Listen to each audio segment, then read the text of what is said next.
One local man took his painful experience of losing his brother to gun violence and turned his grief into action. I met with him and learned more about how the League of Legacy mentoring program is changing lives in our community. With words of affirmation and gestures of love, League of Legacy founder Justin Lockett is lifting the spirits of this group of young boys. He's helping guide the trajectory of their lives before someone with bad intentions has the opportunity.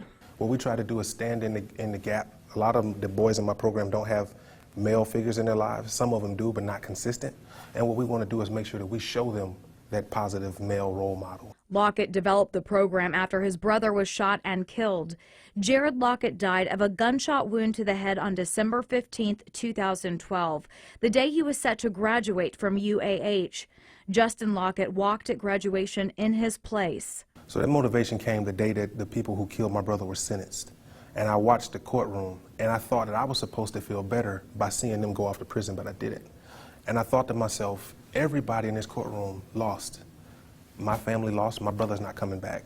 They're going off to prison, so what can we do? This gentleman is about to give a class. In 2013, Lockett started this outreach program. Currently, there are 19 boys enrolled in the League of Legacy mentoring program. The group has grown through word of mouth, and it's open to all boys in the community. You learn about Jackie Robinson? They range in age from 12 to 18 years old, and they meet every Thursday. 13-year-old Kanari Glasper has been part of the group for 6 years. This has really impacted my life. This has got me to come out of a shell I used to be in, and now I can talk to other boys that are my age. I can always get to go places that I've never went before, and it's just been a very good ride. We've taught them how to iron. We've taught them how to properly bathe themselves.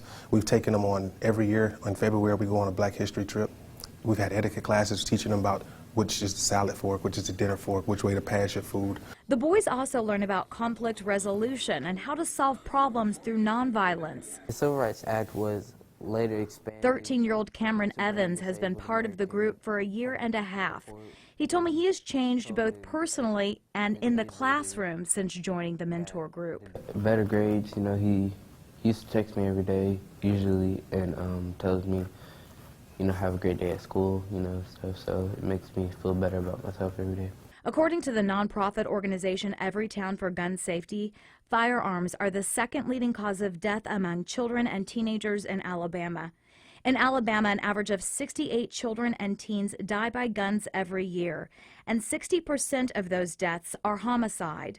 In the United States, 58% of all gun deaths among children and teenagers are homicides.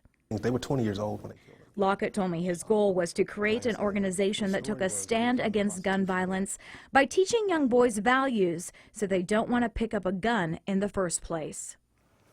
Lockett told me he hopes to expand his program to include even more boys. For him, this is truly a labor of love.